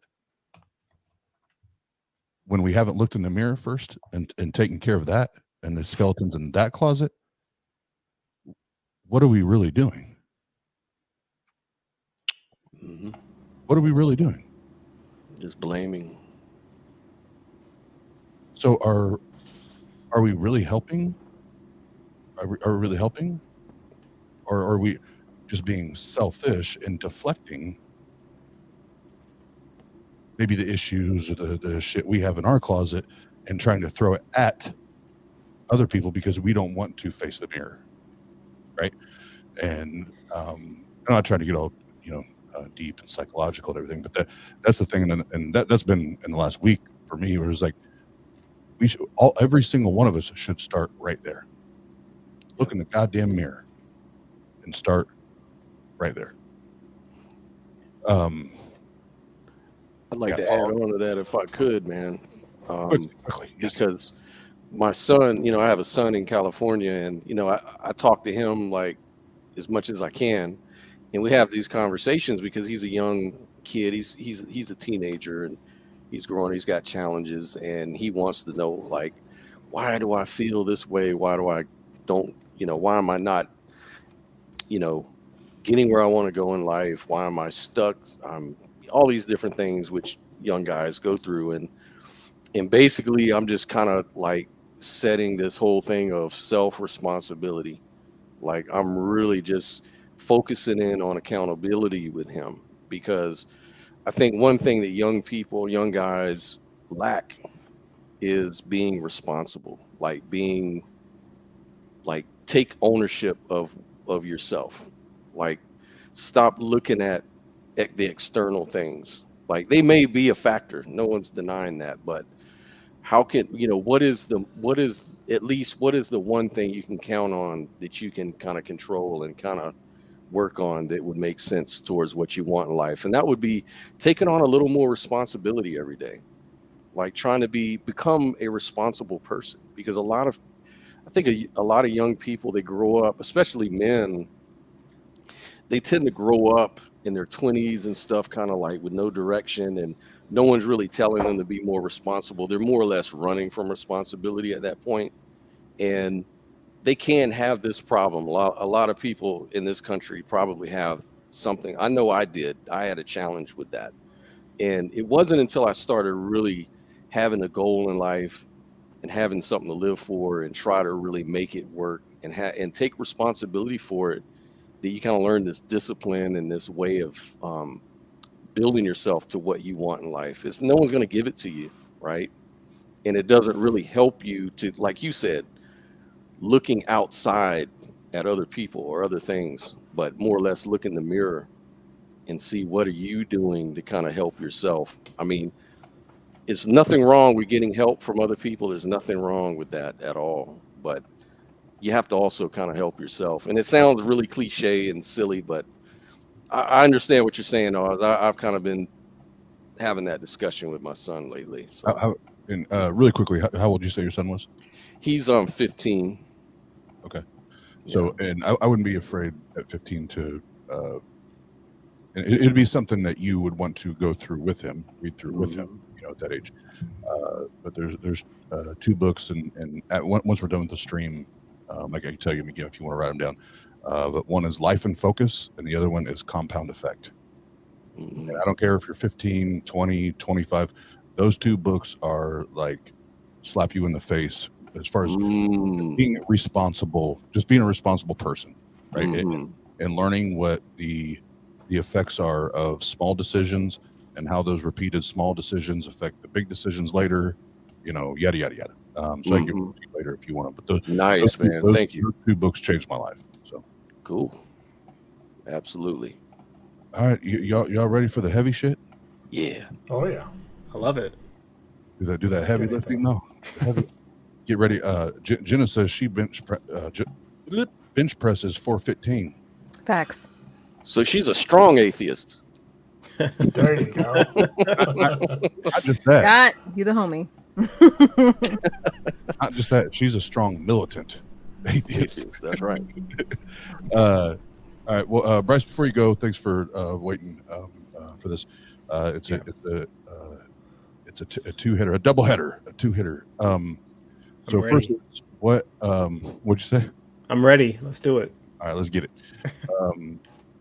First is what? How do you define community? What's your definition of community? And then once you give that, what should a community do to and or for those involved? Okay. Oh, yeah, you were right about it. So is this 2 different questions, or is this part 1 and part 2 of the same question? Well, it's just getting the definition, how you view it, sure, what you think, and then based on your understanding or definition or interpretation of community, what should it do to or for those that are involved? So I would say that a community is a group of people that have shared interests, and that'd probably be my baseline definition. A group of people who are in communication with each other, who have shared interests or a common goal. And what should they do for each other? I would say that first and foremost, they should support each other in their attempts to accomplish the goal, whatever the goal is. And anything else beyond that, they should do what they feel, as individuals and as a community that they should do. So I don't really see it as that they ought to do any particular thing. It kind of depends on what the community is and what it's about. If I were to use an example of the atheist community, I like Pasta Mike's idea of normalizing atheism, because I think that that's maybe the thing that as atheists, we all share in common. We all have a sense of, at least most of the ones I've talked to, all have a sense of this is something that should be normalized in America. I'll just put it like that. I can't even say Western society, but in the United States, it seems to be the case that we should normalize atheism. So that would be probably a common goal that we share in common. And that's subjective. What does it mean to normalize it? How do we do that? Those are all things that we would have to talk about and figure out what are the best ways to do that. And we all have different styles and approaches, as you said at the top of the show. There's a lot of different personalities. There's, there's different platforms, PSF, TANG, and others. And some of them do it the philosophical way, and some of us do it this way.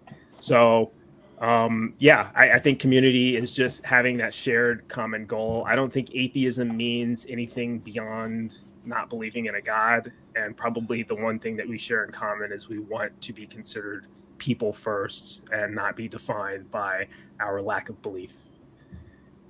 Whew. How's that work? No, well,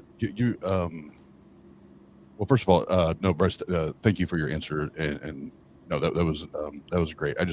I want to make sure that I type some of that out just so I can compare notes as we go along. But do you need to bounce? I have about 5 more minutes, so I can listen to other people's answers. Yeah. Okay. All right. Jena, we'll go next with you. So how would you define community? And then how do you think that sorry, let me pull it up so I asked the question the way I wrote it. What should a community do to and or for those involved? Sure. Well, I mean, I guess my definition doesn't bridge too far from Bryce, and I'm sure many of us here. It's a group of people striving to not only work together or support each other, but whatever that community purpose or mission is, we attempt to do it collectively. And the attempts are made based on the individuals within it. There is no handbook or written rules unless a community does create them, but that's just based on the individuals and how they construct said community. And, just kind of bridging off what Bryce said too, as far as, us being atheists, that's just, us responding to a claim that we just have no belief in. That does not afford us a community. We make that judgment and determination for ourselves. We wanted to strive to create said community or communities or, groups or support systems or whatever, because that's overall, I think that's just human nature. We're social creatures. We strive to want to not only be accepted or heard or talk to others, but, find different understandings or people that have like-minded understandings. I think to the second portion of it, what should they do for each other? I think, any group, whether they have malintentions or not, they strive to do whatever the mission is for them or whatever they perceive the mission is. Again, there's no top person that says this is a mission, follow this. We just, as atheists, have an understanding and, abide by, a lack of non-belief. But even atheists have different ways of defining what an atheist is for them. So we're all are not on the same level, same playing field as far as defining ourselves. Only we can define ourselves. And I think we all strive to be as accurate or say the most right true things as possible, being more right than saying false claims or things like that, or however the saying goes. But we can unfortunately find ourselves too entrenched on being so heavy critical of each other versus other people outside. And I think being kinder to ourselves should be a good way of building a community, being more supportive, and recognizing when a person may just be at a different place in their spot in the community. Ignorance is not always negative.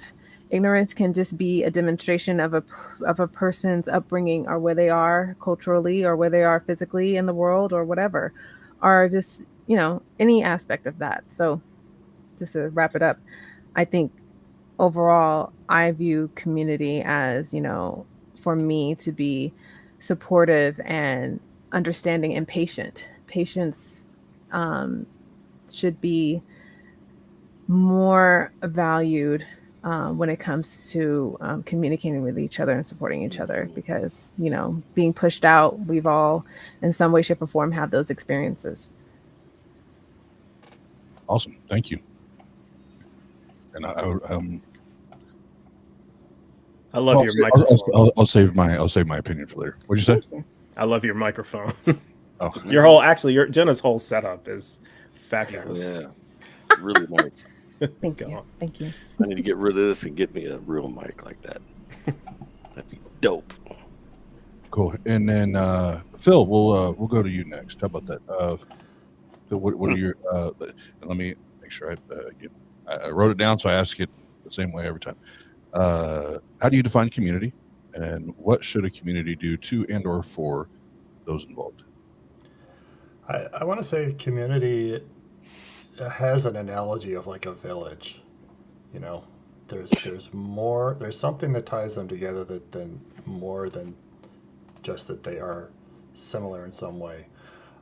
We are not, I don't think, a community because we are atheists. We have a position. I think what we should be doing is developing a community, because a community should be supporting its members, and that happens. That's one of the positive elements of religion that is tied to the negatives. I would like to strip that away. I would like to strip the false parts away and create that on the atheist side, because I see too much work for the benefit of the organizations and the ideology and the belief system, and not for the individuals. What bothers me the most, honestly, is when someone says that they thought they were the only ones out there, or they've got nobody to reach out to. So the stuff that you've been doing, Oz, as an example, is being a contact point for someone who has a problem and doesn't know who to contact. The problem is that when that person first has a problem, because they're often isolated, they don't know that there is something out there. And that's, I think, something that we need to work on for a couple of generations, to build secular institutions to be there for each other at the bad times, even if it's something simple like you don't have a date on Valentine's Day and you want people to hang out with, to the major challenges in life when we really kind of need some support. I would like to see us, a community, as strong as not Mormons, but like the Masons kind of a thing, where you can travel to another town and meet somebody who you know is in your community, who you can ask a question or ask for a little bit of help, or ask for a couch to sleep on or something like that. I would love to see that. Holy shit. Holy fucking shit. Well said, Phil.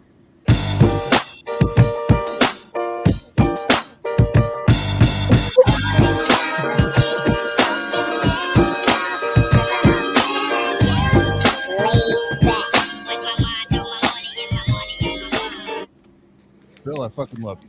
Fucking love you. Mm-hmm. Fucking love you. We're watching you work too, Oz. I mean, this is something we need to do as a generation.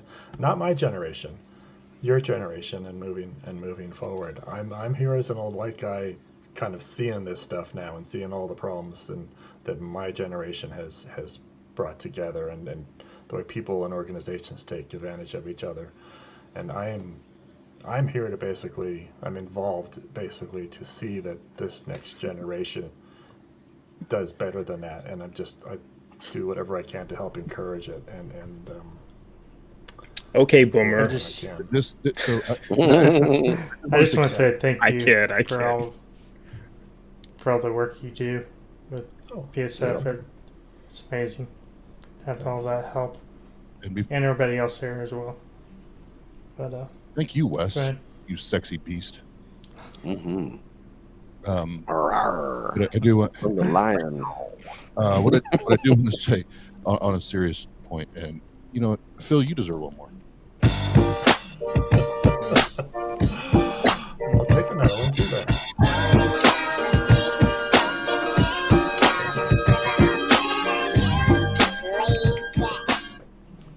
So we have 3 people, and there's some else in the chat. I never put anybody by name unless they're already on screen or they've given me permission. But between Bryce, Jena, the person in the chat, and then Phil, what you just said, like this week was, it's not like I had a rough week or anything like that, but it was one of those, like, I was back and forth and back and forth and back and forth, and even just personally in my own personal thoughts. And just don't being honest, like I was in that Discord chat that night, I was like this close to, okay, I'm gonna go through the motions. We're gonna get better done because people bought tickets. I have thousands of dollars invested in this, and once the event's done, they've got what they paid for, and maybe I did or didn't get my money back. I don't give a shit, but I want people to get what they paid for, and I'm fucking done. I'm done. I'm finished. And between what Bryce said and Jena, what Bryce said and the person in the chat, and then Phil, literally while you were talking, and I hate to go off on a tangent, but when I put the name the Atheist Network Group together, it wasn't just network as in a network of shows on a channel. Yeah. The vision was a network of community groups in at least a city or two in each state, like way big picture, right? And I just got to the point where I was like, fuck it. And even just you so between that conversation, earlier this week or whatever, and then you saying that, I'm like, man, I'm done fucking with all this other political fucking bullshit and this atheist hood or whatever we want to call it. I'm done. I'm just gonna focus on people, because that's all that fucking matters. The relationships matter. The people matter. So thank you, Phil. Like that was badass. I appreciate you. Thanks. And more and more. It's a never-ending need. I agree.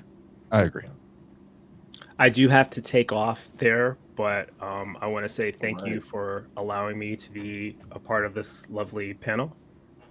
I will be seeing you guys over on The Bryce is Right Tuesday, over on Promethean Secular Frontier for Secular Soapbox Wednesdays.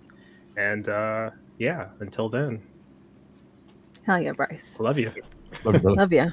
Take care. Love you, brother. Take care, Bryce. Have a good night. All right, so we got Phil, we got Jena. Scott, how about you?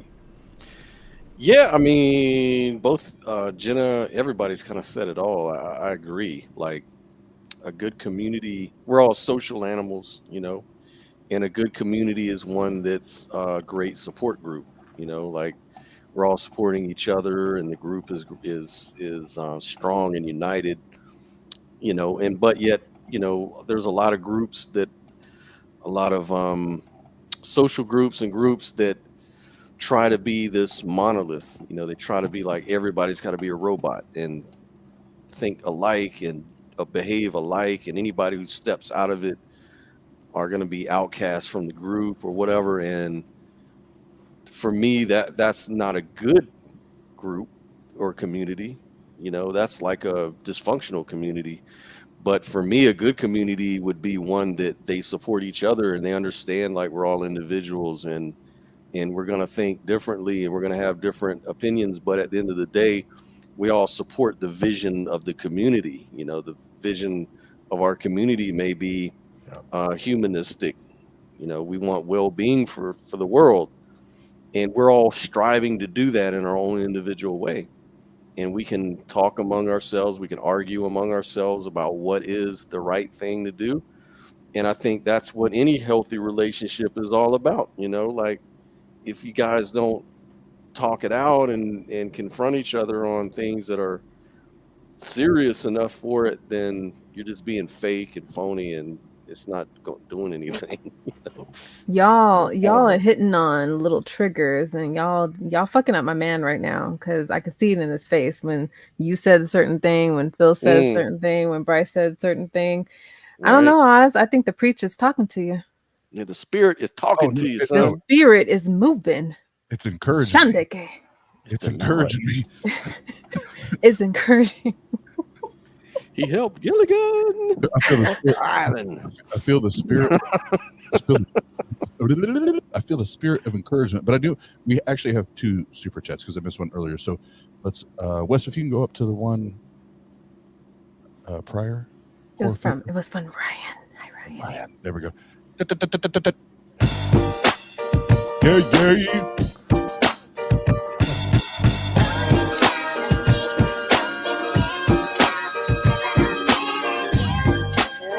Thank you for. Hey. Come on, producer.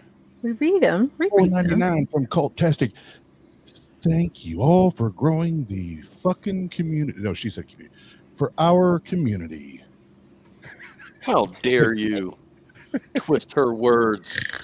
Right. We're homies. Into your sinful dialogue. Oh, and long time no see. Constellation Pegasus. See, and I remembered how to say it. Wow. One try. $4.99.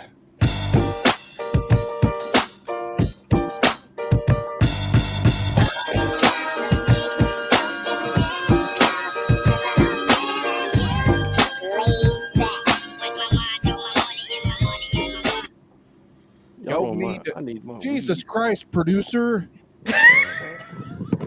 Reread them. There you go. Man, you're just like an apologist.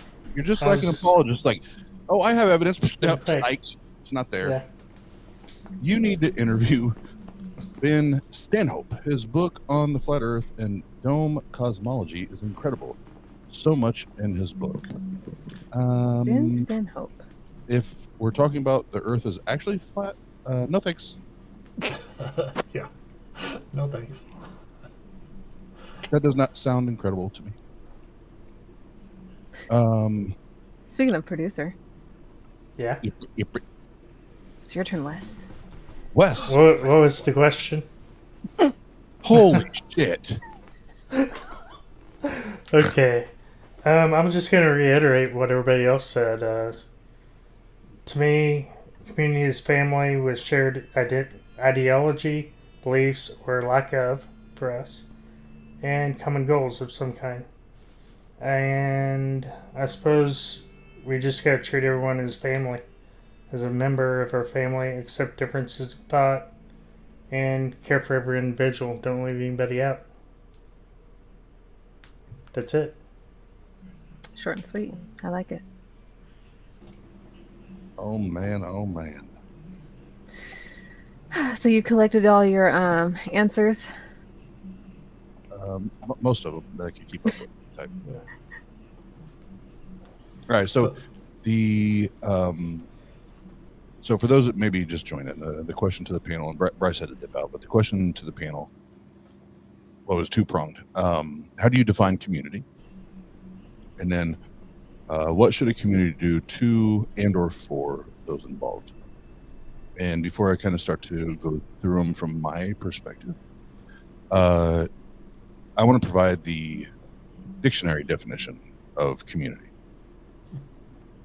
It is a unified body of individuals, such as the people with common interests living in a particular area, broadly, or an area in and of itself, or B, a group of people with a common characteristic or interest living together with a larger society. And this domain, that would be the YouTubes. Right? So obviously it doesn't say anything about loyalty or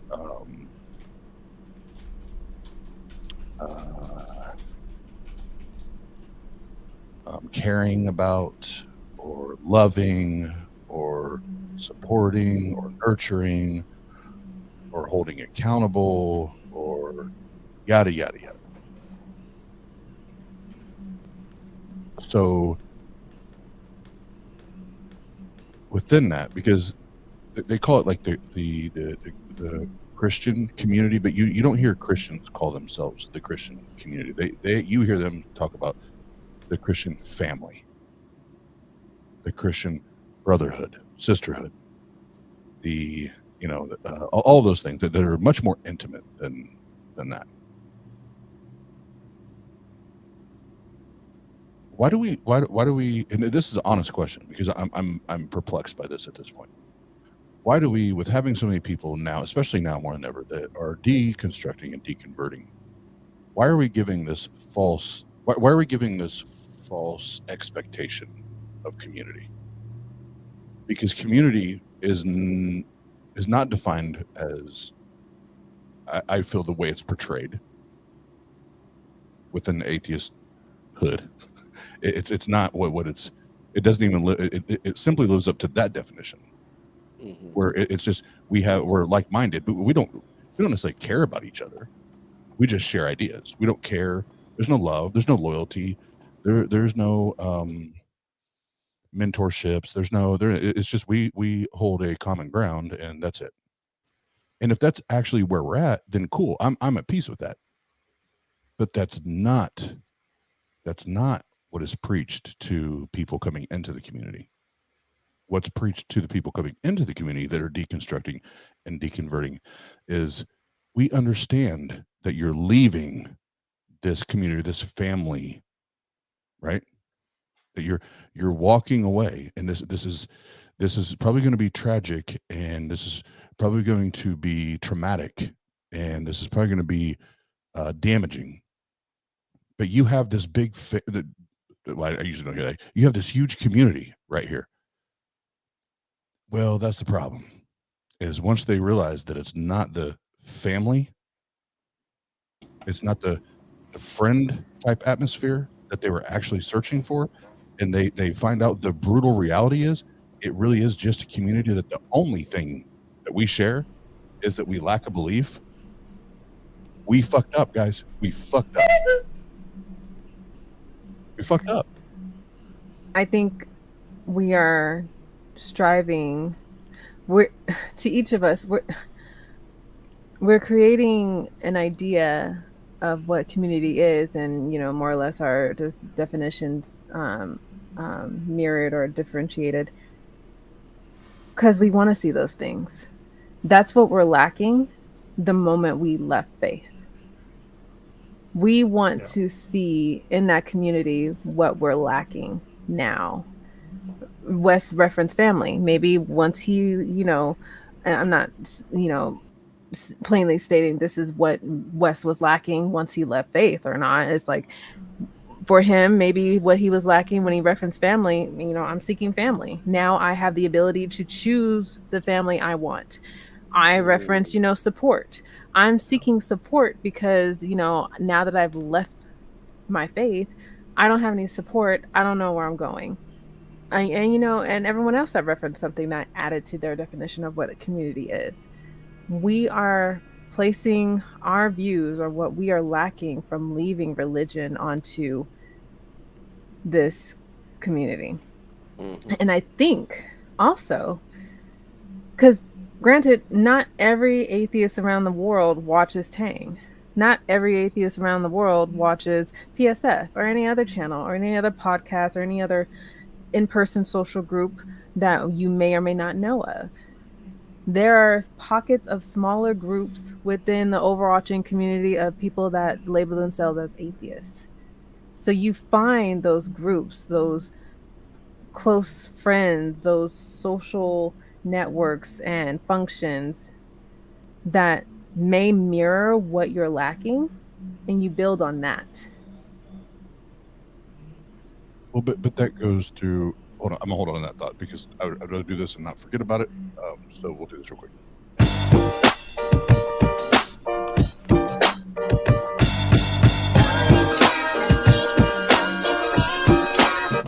Constellation Pegasus $4.99. Thank you, Ben. Stanhope shows how the ancient Jews and the Mesopotamian cosmologies were the same. Genesis teaches a flat Earth and dome. Dr. Josh will agree. Well, Dr. Josh is my best friend, so I'll ask him, but I have no idea what that has to do with our conversation right now. But Jenna, to what you were saying, I get your point, but my pushback on that is I think if that's true, if that's accurate, then majority of the folks that I hear talk about community need to shut up. So do you think just because they're the majority of this said community, they have the right to say distinctively what community should be? Well, but no, because here's where we're gonna get into it. I knew it. I knew we were gonna get it. So we have one or two sources in the community that they kind of set the tone, right? And I'm not gonna name names, but they set the tone, and they are not inclusive, and they are not embracing, and they are not any of those things. So when people first come into the community, that's their first experience. Sure. Yeah.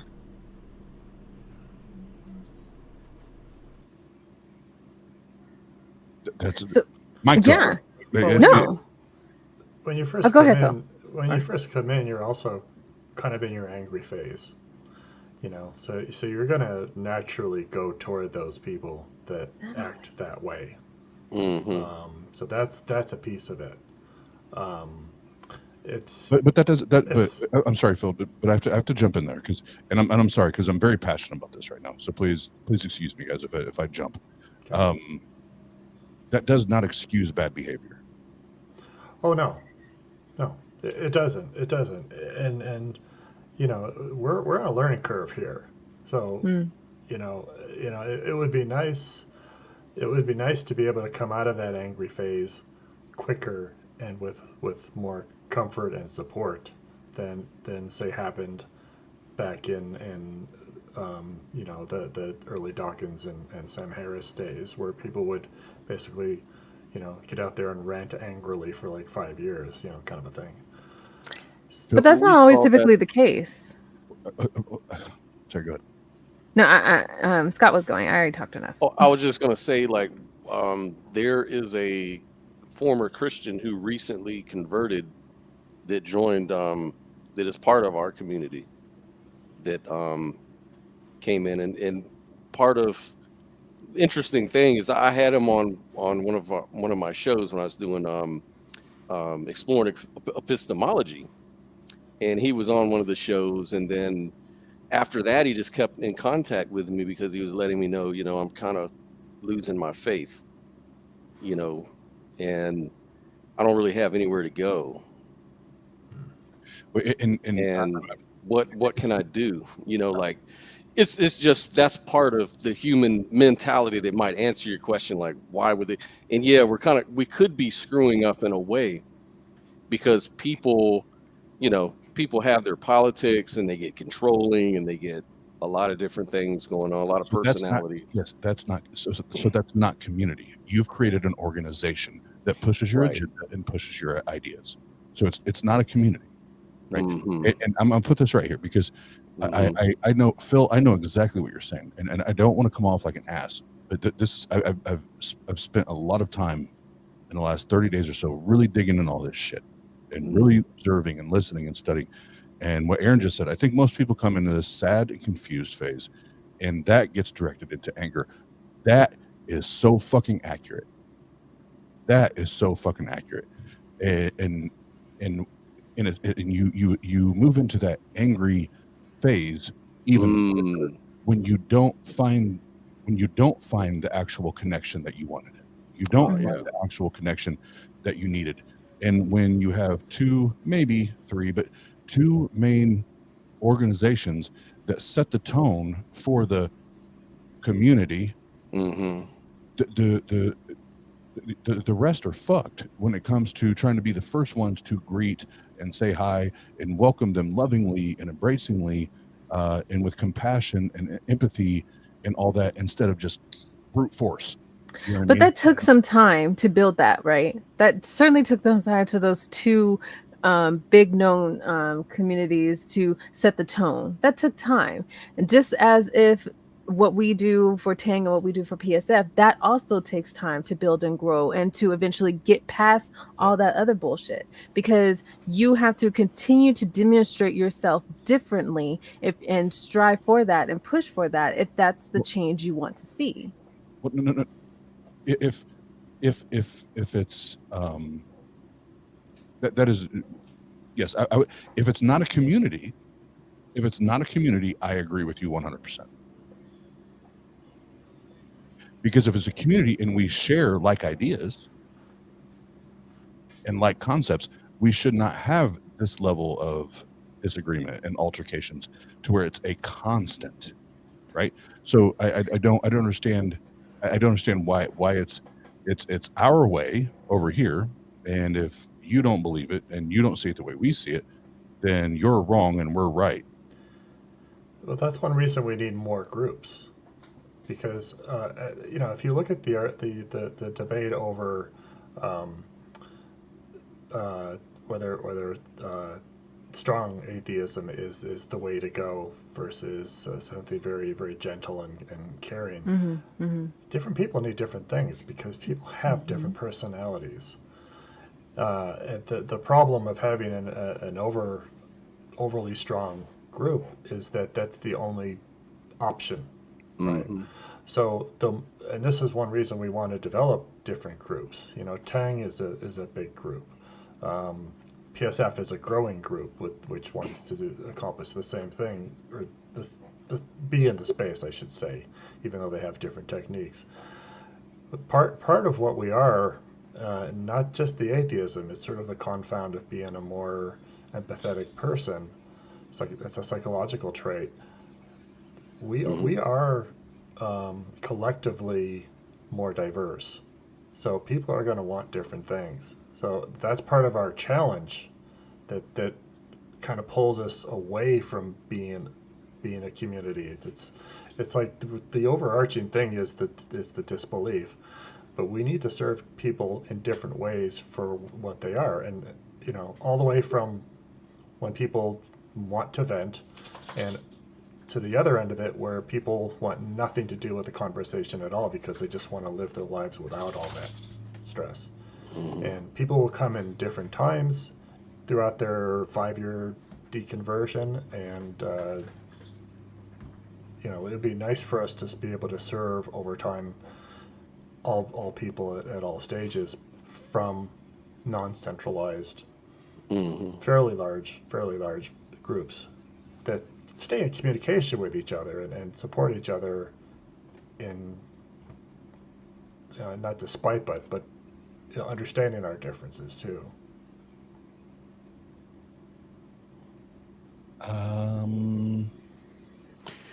Okay. Well, T-Jump is starting a atheist church, so he's saying that's exactly what we should call it, is a church, where we kind of like come together as a community, and then we work towards common goals, like low housing, rent, whatever his ideas were. I guess what you're saying, Oz, is what we're pitching to people coming through the door, like out of their belief system and into atheism. They're looking for community. You're saying what they're finding is not really community at all. Is that what you mean? Or well, based on everything that was shared tonight, and it's me using the dictionary definition, it's not what they're looking for, and it's not what's being promised. Gotcha. I know that firsthand because it wasn't what I was promised. Now, don't get me wrong, I did meet very, very important and valuable people that I still love to this day, and a couple of them weren't even met via YouTube. It was before I even got on YouTube. It was via TikTok, you know. And but where my issue lies is we're community driven, right? And for the one or two channels that have the main influence, we're community driven. We accept everybody, equality and inclusiveness and compassion and empathy. That's our thing. Bullshit. Because as soon as I say I don't agree with you on a particular thing, I'm shunned. So now why don't I just go and join religion again? Right, I see what you're saying. Well, there's your diversity. I mean, yeah, that work. These things are not literally what it is. These things are not black and white. You know, you've got people who will act just the same way they would act within any ideology, and then you've got the very open. And, that goes across. I've got a friend who supports complete socialism because she's so empathetic. She would, give everything she has to anybody who asks, kind of thing. And that's sort of an extreme range too. That's part of our diversity, and that's our sort of special challenge that we have. With we can't focus on, or it's a mistake to focus on one specific element because we don't have a focused ideology. We have a bit of a bias toward the left of the political spectrum as sort of a confounding commonality, but even that's very fuzzy. Every psychological aspect is on a spectrum. Yeah, and we can let this in. We can go to the Discord because I know people are going to have questions and everything because we're not doing a Q&A here, so we can go there and people can grill me because I know there's people that agree with me and other people that are like, fuck you, Oz, you know what the fuck you're talking about. Oz, there's a middle ground too. You know, you've been false dichotomy. You've been getting some fallacy, sir. But there's the conversational. No. You're making a category error here. Sorry, it's late. Because we have a disagreement doesn't mean we turn away from each other and go into the you are the problem, you are evil kind of crap. But Phil, before I wrap it up, and we can continue this in the Discord if you want to jump in there. But hold on, let me pull this up. PavlD said, "Who shunned you?" And along the lines of what Phil, along the lines of what you're saying, nobody come out and said, "Oz, you're shunned." But I can tell you that I lost to date. I've lost about between 40 and 50 subscribers since the Jim Major stuff.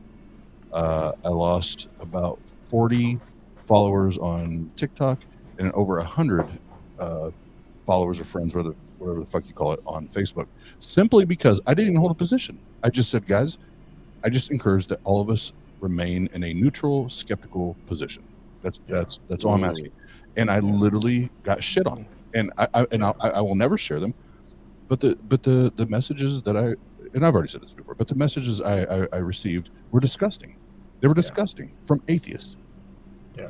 But yet we're inclusive and we're loving and we're compassionate and we're understanding. We want to listen to the other side and we want to be challenged and but I forgot, truth doesn't fear investigation. So why are you so afraid of me challenging your claim?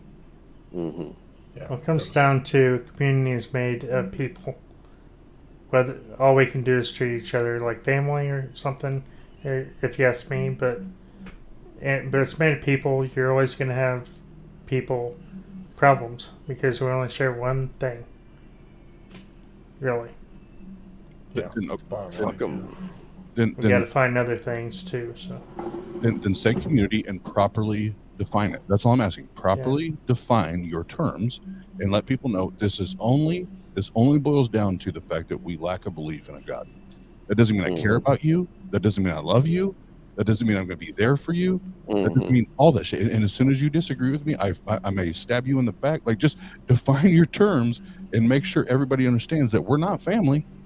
There's no loyalty here. And as soon as we disagree, I might come get you. But I don't know. That's going we- kind of extreme real quick. Yeah, But it's not, we Wes. can. It's not. I'm watching it happen. The same thing just happened to Derek Lambert. yeah, that's true. Yeah. Yeah. I mean, I'm not off base in this, guys. I'm not. I've been. This is not me just talking out of pure, like, talking on my ass. Like, I've been putting. No, the time you're right. I mean, No. it happened, and it's there, and that was definitely an overreaction on those people. But I don't know that represents a majority. I mean, I cannot. I hope not. I can almost guarantee it doesn't represent a majority. So I don't want to lose the possibility of growing some community here because of those that sort of maybe have 1 foot in, 1 foot out of this community. You know, I mean, there are times you have to ignore people, and we all get upset. You know, we all get hurt. Well, I think, Phil, and then we'll wrap it up and go to Discord. We'll do that here. So I think the right thing to do is, and that's what I was trying to say at the top of the show. The reason I'm walking away from the community, the word community, and I'm jokingly calling the hood, but I am now going to be referencing more as family and friends and that type of thing, because that is more of what I want to offer.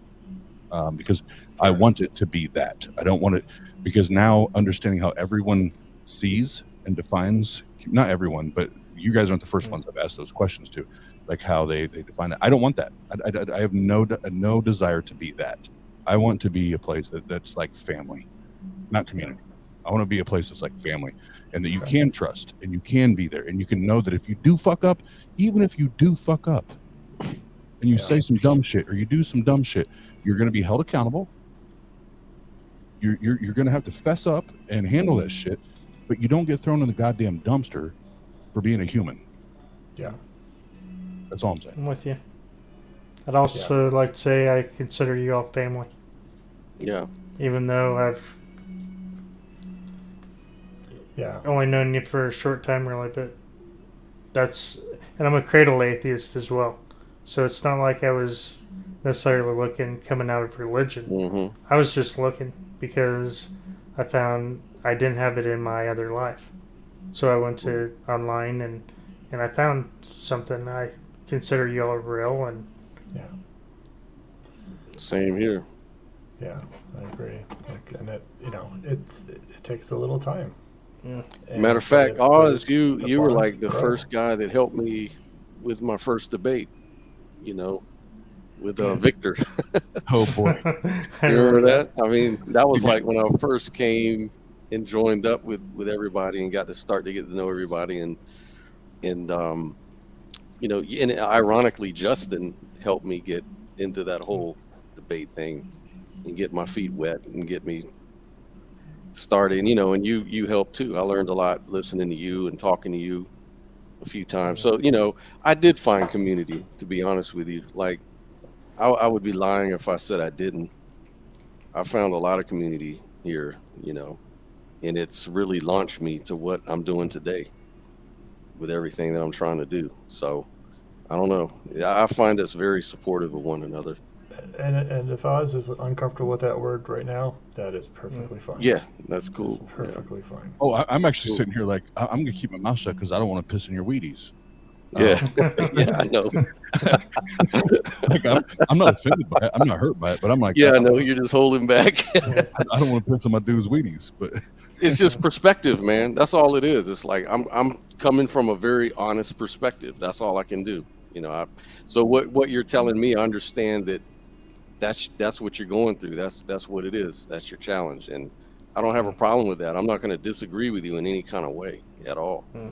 I just want to support you. Yeah, I'm not disagreeing. I'm just saying I feel the way I do about the people I work with, and whether you call it community or whatever, I think of it as family more so than community. just those that I work with, and then Group hug. go ahead. Phil. Group hug. Group Yeah, hug. group hug. Group hug. And I'm not gonna cry this time, but I'm with you, Wes. Like, everybody on the screen, right now, and the ones in the community, the hood, the community, they know who they are. I love, respect the shit out of them, but roll the outro, and we'll go to Discord, and people can tell me how wrong I am. that sounds good. Follow the yellow brick road. Follow the yellow brick road. Follow, follow, follow.